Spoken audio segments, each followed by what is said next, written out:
Right? Yeah, that's not the usual MO there, Jason. Yeah. Welcome to Practical Shooting After Dark. My name is Ben. We're here to talk about shooting. You guys know the deal. Everybody comes here with a topic or a thing to talk about. Mr. Parks, say hello. Hello. All right, we have somebody new on tonight. Mr. Jason Bradley. Hello. Say hello. All right, so many people will not know who Jason Bradley is. Many people will, but many people will not. So what's a good way to introduce Jason Bradley? This isn't that hard. Jason's quite solid at shooting. He's a likable guy. Oh my God. He was second at Carry Optics Nationals. That's pretty noticeable. That's quite good. So you've been doing very well at Carry Optics, Area 3, Area 4. I mean, you did well at both of those matches, right, Mr. Bradley? Yeah.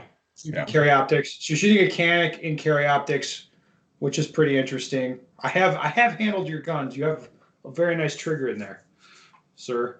Yeah, it's pretty nice. Right. Well, this was a terrible way to introduce. So Jason's one of the best Carry Optic shooters in the country. That's a good way of putting it. Does that sound good, Joel? I think that's very fair. Jesus. Very generous. So, yeah. No, it's not generous. You were second at Nationals. One of the best. Dummy. That means you're pretty good. Yeah, I mean, you are objectively one of the best Carry Optic shooters in the country. If other people don't like that, well, then they just. I mean, maybe America's just not producing good enough Carry Optic shooters. I don't know. But I feel like you're pretty good. So there we go. All right. So who'd like to go first? Anybody? I can. I have easy stuff to talk about. I have a couple show and tells, things to talk about that you guys might find interesting. So Hunter's HD Gold, you guys know them, right? I'm familiar. Yep. Yes. Brian Conley, this is Brian goes to a bunch of big matches, and I don't know, every dumb motherfucker you pass is wearing Hunter's HD Gold glasses now. So very aggressive marketing. So these glasses here, if you're listening to the audio rip, I'm holding red lens glasses here. This is something that Hunter's HD Gold sent me. So full disclosure, they sent these to me, and these will be coming out in 2021. So what these are is a really aggressive red lens that is aimed at the shotgun market. Okay. You guys aren't interested yet. Right? It's like you're not. Tell me more. Tell me more. I don't blame you. All right. So they just sent me these frames with these glasses. I think the frames are quite nice. They're light and they're sensible looking. But the glasses are. The lens is more interesting than you might think. So number one, it's a transition lens, so it darkens up in the sun. Mm-hmm. So that's interesting, and I like that. This is really aggressively color distorting, and it really highlights red. So anything red is going to really pop. So I've got questions already. Yes, go ahead. Is that enough to change your fiber color from, you roll with green like I do, normally anyway, is that enough to switch to red fiber? Maybe. So I was shooting this with a dot. So I mean, I've been testing these glasses the last couple of weeks. With a red dot sight, the red dot pops off like crazy. So I'm using, on my sight, the SROs, what are their 5 brightness settings? There's not that many. Is that, Jason? I don't know. I don't know. They're 2.5.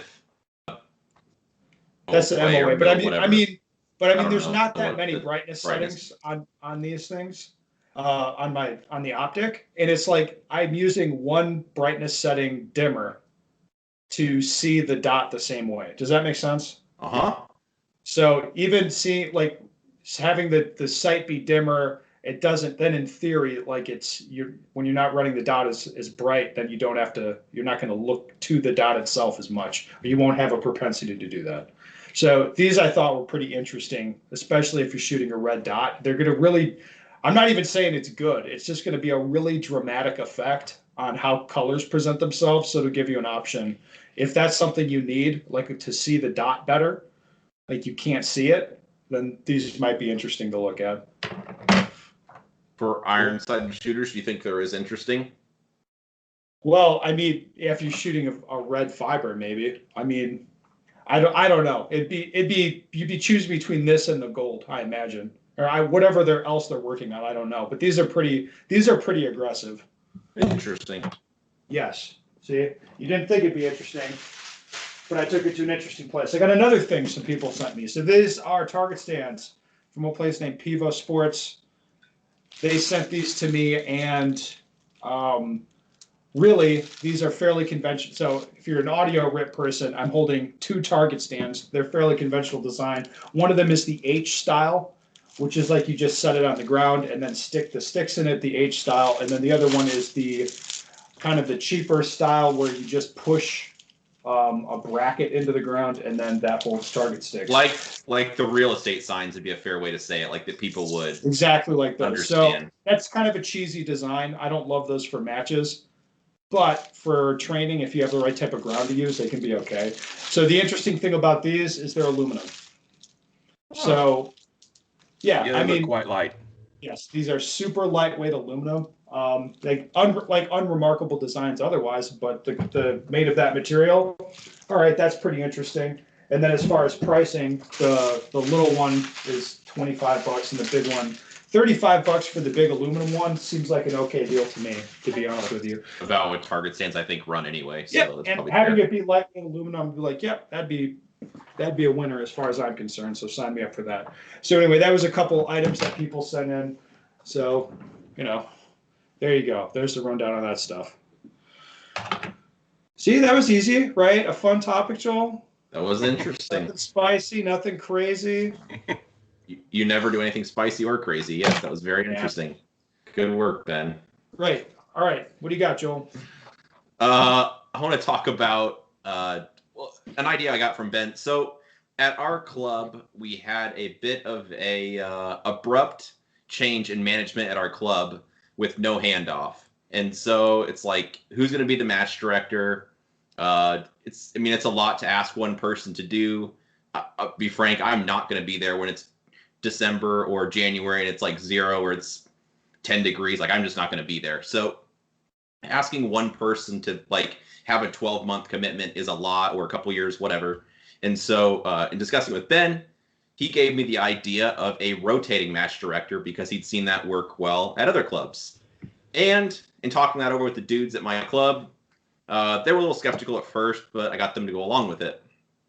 So here was the steps I took, and I think it was quite successful. I'm really glad we did it. So basically, I was MD for several months to kind of set the expectations, establish a system as a group that we refined. So we kind of got it down to, like how things should be rolling. I created a Word document on a shared Google Drive for our committee that basically has all the responsibilities listed of that person, of the MD. So, and I say MD and RM for our club, we do the same. It's the same person. So it's an easy to follow guideline, which makes their day easier. So it's just a Word document. Hey, you need to be the first one there to unlock the shed. Hey, you need to check the stages for the safe angle. You need to check the stages for pass through. Make sure someone does the new shooter meeting. You don't have to be the one to do it, like that kind of stuff.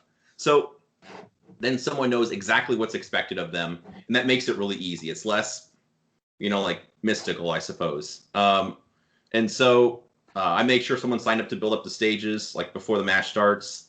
And then, that's it. I'm just kind of like pretty transparent in how it all goes. And then I'm like, okay, this has been going well for a while. It's time to start rotating. Who else wants to do this? And we had a well-qualified person. I'll just call him Nigel for the sake of this example. Ben knows who this is. And he can do the job absolutely fine, but he just feel more comfortable shadowing me for a match. So he hung out with me during setup for a match, just explained everything I do, showed him it's not that tough. He just like walks around as I, do stuff, explain to him what's going on. He's already more than capable. And I just gave him a few pointers, and then it's like, yeah, he's comfortable. He's ready to be a match director now. And then for a different discipline, we do pro-am. The same thing with that person. Like, that's kind of what's going on. Here's a document. Yep, got it. Somebody else runs pro-am. Another person for steel challenge. So it's been really successful for our club because, it makes the club better when we have multiple people qualified. And it's not like the show stops if one person's sick, dog ate my homework, not feeling well, out of town, whatever. So we have multiple people that can fill in. It doesn't rest all on one person's shoulders, which, I'll be frank, like doing it 3 or 4 months in a row, like I would not want to do that all year, getting burned out, having all that responsibility. So it's been really good because then everybody kind of takes a turn. they help out. And anyway, so I think it was a win. Well, I think that's a much better structure, Joel. So do you have it where you're set the match director for a quarter or half the year, or is it just month by month, whoever wants to do it? Month by month with an Excel sheet. It's like, hey, what? And normally, like, they'll take a couple months. So, like, the next guy, oh, I'm good for 3 months. The other guy, like, yeah, I'll take, Pro-Am for these months, or I'll take Steel Challenge for this duration, whatever. And then when they're ready to rotate out, somebody else takes a turn. But, like, for Steel Challenge, I think I have maybe 4 people at my club that, like, could run the match. 6 stages, I think? Like, Steel Challenge match. There's, like, 3 or 4 people that any of those people could competently run the whole thing beginning to end. Have you guys announced your level 2 yet? No. Is that sensitive, or can you? No, we definitely can. So you're match director. Are you match director for that? No, I am not. Oh, very sorry. Wow. Okay. Yeah. But we'll it is interesting that even though who's the match director for your level 2? I believe it'll be Alex Gack. So, like, if that's what's really interesting is you guys still even have like a level 2 match in there, like, but with a different match director. But you'll have how many other guys? 4 or 5 probably throughout the year as match directors. Totally. And then like even Alex was our match director for our section match we had in 2020, and like he basically said, like, it doesn't all fall on his shoulders. We have a group of people. So like I do awards, like, okay, that's my cross to bear. I'll do awards. The next person, like my friend Nick, okay, you're doing tablets, getting them updated. You do scores. Okay, got it. He's got a support person. I need somebody to build stages. Okay, I've got this person. So it's like it's a group effort and a team. It's not just one person that has to do everything. Yeah. So that's been a really good culture for our club. Yes, that's a big win. I've seen that work pretty well. And the clubs that have like one guy does it and it's always that guy, that's not usually a good thing. Yeah. Because either that person gets tired of it or that person turns into an asshole. Or sometimes both. I was just going to say, or both, yeah. Yeah, that'd be both. Yeah. We'll have a level 2 match at my club, which is Eastern Nebraska Gun Club, next year, called the Cornhusker Classic, which is sponsored by Ben Steger Pro Shop. Dude, I got roped into. I'm a match director too. God damn. I know, it's going to be awesome. I got roped into that shit. I didn't mean to, but it happened. Well, then I got roped into it, since you got roped into it. That is true. That's funny. An offer you can't refuse. Yeah, it is. What I said was, I will build the stages for the section match if you guys do it at my range when it's convenient for me. And they're just like, cool, now you're going to be match director. And I was like, that's not really what I was going for, but shit. All right. Well, good talk, Joel. Jason, let's talk about off-season training, because we're going to interview you about all the serious shooting stuff for training group. But we want to talk about off-season right now. That's what I want to hear about. So tell me about it, Jason. Because you just finished nationals. You were stressing about that for months, right? Yeah, I was having some shoulder issues, so I was stressing about it. And the year's over. I was looking forward to the end of the year. I'm looking forward to taking some time off. So this year, I think I'm going to try to this off season, I'm going to really try to take 2 weeks to maybe even a month off where I don't shoot. I would like to I was talking to Jared Fox earlier tonight about it. I would like to even take a week or 2 off where I can just completely remove myself from shooting altogether. I don't want to talk about it. I don't want to think about it. I don't want to see anything about it. It'd be nice to be able to take a break. I don't know if that's going to be possible because anywhere you go now, your social media starts to kind of take over. So I basically have to do a blackout or go silent on that. But also, sometime next year, I think I may take a little bit of a break halfway through the season. To kind of keep it fresh. It gets old quick, and you kind of get.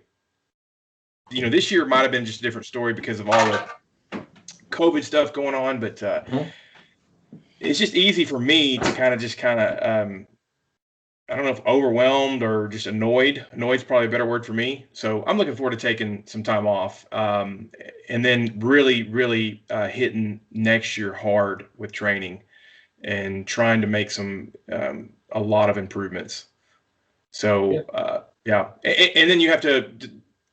My area, it gets cold, and so it is. It's not like where y'all. Yeah. Let me add to that. It's not like where y'all are from. Yeah, tell me more. You say you Like- get cold, but not like really actually cold, but like Oh, it gets 30, 20s and 30s. Bro, we had a stretch last year where it was like -15 for like 10 days. It doesn't do It's that. like just as cold or colder where Ben's at. Yeah, it doesn't do that. And we don't get a lot of snow, but it's still kind of cold. And what I found out is no matter where you're from, you kind of get used to it in a good way and a bad way, And so when it gets cold for that area, you kind of like, oh my goodness, it's cold. I can't go outside and do anything. So, but yeah, I'm looking forward to taking some time off. I'm really going to try to take a real good break and just to kind of get fresh and maybe hit it real hard.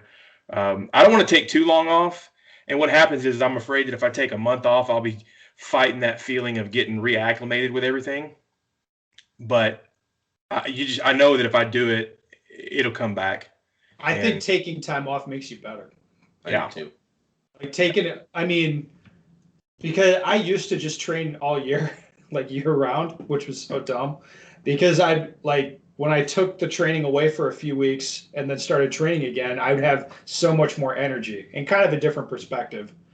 I always thought that was helpful. And I know someone that I think practices too much, and I've tried to say, hey, you might want to take a week off, a legit week off. And it's hard to do that for some people, but it's not that hard for me to do. So I'm looking forward to that. Yeah. No, I do the same thing. I take it off season, and then I take a couple weeks off during the season also. Well, in next year, 2020, or excuse me, 21, with production nationals being essentially, is it not even the middle of the year? When did they put it in May? Yes. Yeah. I'm not even looking at going. Yeah. It's not even a discussion for just because of the timing. It'd be like, no way.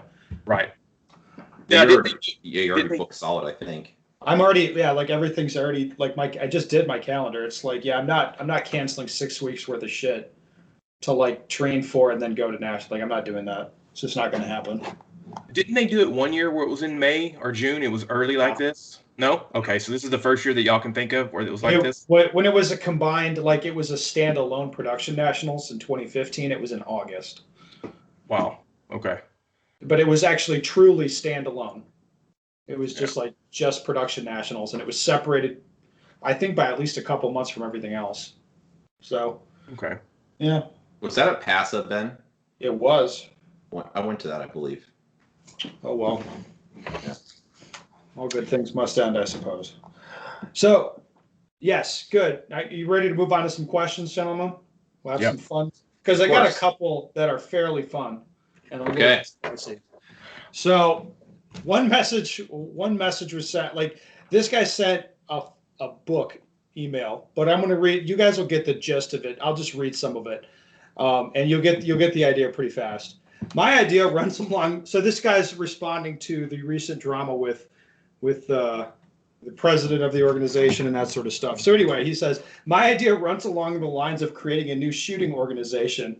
I understand from watching many of your podcasts, you have little to no interest, that's right, in serving in any capacity in the USPSA organization. I can understand and respect that. I pass this idea on to you because maybe you have contacts at a profile support that carries some way to coordinate efforts into creating something new and different. That's what he said. It would be a bit hostile in what I'm proposing, but I think it would create a better product in the end. I think you and I agree the shooting part for the most part of the sport does not need much change, maybe some consistency in applying the current rules and whatever. Okay. So he wants to create a new rule set and create a new organization, blah, blah, blah. So you get the idea. Any reaction to this, gentlemen? It's okay if there's not. I don't know if it would work. I'm going to read some more. It'd be tough to do. I'll read another paragraph. Starting a new organization from scratch would be super difficult, especially with USPSA having such a stronghold on the current market in the U.S. The hostile part of this is getting practice. He has references to practice score a lot. I'm not sure why this is important. Blah, blah, blah, blah, blah, blah, blah. Whatever. I don't like. Nothing fundamentally changes this. Like what the guy's writing here. Yeah, you don't know that it could work, Mr. Jason. Why not? I mean, well, there's already two, shooting sports. So I think there's more than two. Well, yeah, right, yeah, and I'm thinking, some would say if you don't like one, go shoot another. Starting your own one up, how would you get? I mean, to me, it seems like such I a don't large think this task. guy's really talking about starting his own. Oh, I think okay. he's talking about kind of taking the good part of USPSA and like getting it under different management somehow. That's essentially what he's talking about. So he'd be talking about like the type of organization where it'd be like, hey, okay, you have your own rule book, but it's basically USPSA's rule book. And then it's like, oh, we use USPSA targets and USPSA classifications carry over, and your club can affiliate for free and you won't pay classifier fees. It'd be one of those type of deals. You get what I'm saying? So it'd be I guess the selling point would be your club would be doing the same thing, but just not paying for it, I suppose. So I'm a little confused on how that's going to work on a couple levels. Right, go ahead. Yeah. So, like, first of all, I would have a feeling that that's not going to jive good with the organization who you're basically using all their stuff. Well, no, they wouldn't like it. I don't think they'd have a very good legal avenue with which to come at you. No, but I mean, yeah, I can't imagine they'd like that. They're not going to like it. Two, no. if there's no money, if this new club or new organization doesn't charge anything, who's going to do all this work for free? There you go. That'd be the only selling point was like it'd be, hey, why would we do this for free? So like the free part would be temporary, I imagine, just for a few years until they would build some apparatus to take money and to do the services that people want. Yeah. I'm not saying this is a good idea. I'm saying this is what this guy's proposing. Well, I mean, if you like competition makes things better in some ways for, it could essentially, if you have more things to choose from, it could make someone else up their game. So there may be something to that. I would tell this person, start it. Well, I think he's telling me to do it. Oh, well, I don't want to do it. Yeah. I don't think this is a good idea. I think it would take it would take a catalyst event to make something like this a popular idea. And it would like a big catalyst. I'm not sure what that would be. And this would be a really divisive thing. Like this is not a really good thing divisive. Thing proposed. This would be bad. But if it gets to this point, it would require a catalyst event, something on the level of putting production nationals in May, but something that hit everybody that way. You know what I mean? It would have to be a big event. And then you'd also have to actually have the talent want to move to that new, venue also. Because if the talent stayed in USPSA, then I think that would definitely. I imagine the talent would want to go wherever they can get like important titles, which would be like, it'd be people shooting two things probably. Yeah, I do not think this is a good idea. Yeah, but it is an interesting idea. It's interesting. Not something that I'd want to do. I got a bunch of emails about DQs at major matches and like a percentage of DQs. So one email says, DQs happen to everyone. It's almost inevitable. But when 10% of the competitors at a major match get DQ'd, should that raise eyebrows on stage complexity, RO quality, or higher gun handling risk by competitors pushing the envelope when moving? Another email from a guy. I recently got disqualified at a major match along with over 10% of the competitors. I'm pretty upset about the situation because I was shooting. You can imagine how this email goes. That guy actually attached a video to his, which showed him. I would be honest, he got fucked. Like he had a very overzealous RO DQ him. Like It's not often that you'll see a video and it's really definitive, but the video that this guy provided, it was from a top angle of the stage. It was very good video showing his muzzle angle, and he got stopped for a 180 break, and it was like, ooh, he got fucked on that. So anyway, you can imagine what the emails were like. So I got a bunch on this topic. So, guys, 10% of a match DQing. What would your initial reaction be? Something's wrong. Yes, exactly. I mean, that should be everyone's reaction. Yeah. There's an issue somewhere. Wrong. Something's wrong. Exactly. It should very much have people's attention. And match management should be looking at that very, very carefully. Is that happening on all one stage? Is that a stage issue, or is that an RO issue? Because no, what match management's going to do is blame people getting DQ'd for being unsafe and pretend that there's not a problem. Yeah. Would be my guess. I don't actually know that, but it's like, hey Ben, if I shoot this target from this position, is that a DQ? Is that past the safe angle? Well, if you break 180, I'll tell you. I'm like, oh, crying out loud. Okay, thank you. So it's like, oh, great, we're doing one of those. One of those ROs. Okay. Thanks, buddy. Thanks for coming. All right. I mean, is that controversial at all? That number jumps out at me, and not knowing any more than that, I would say I would start asking questions. I would ask, okay, was this all on one stage? Was this, I would start asking questions. Well, Jason, you're very sensible, because that's what I would say. At least that'd be a reaction that everybody could agree on, where it's like, you get a bunch of DQs, you should be wondering why.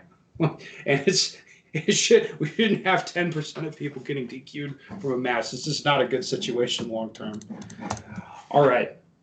Is that all we have? You guys are not very, very excited today. I'm sorry. Well, and also that's going to kill your match for the following year, because people are going to have a bad taste in their mouth, and they're not going to want to drive hours and maybe get a hotel to come back if they suspect something fishy is going on. So, yeah. Well, all right. Well, you guys aren't that chatty. Well, a wonderful podcast. Thank you for coming on, Jason. Thank you for having me. Listeners, if you have any questions you'd like the answer to, go to bensteger.com. Send me your questions. We'd love to take them. All right.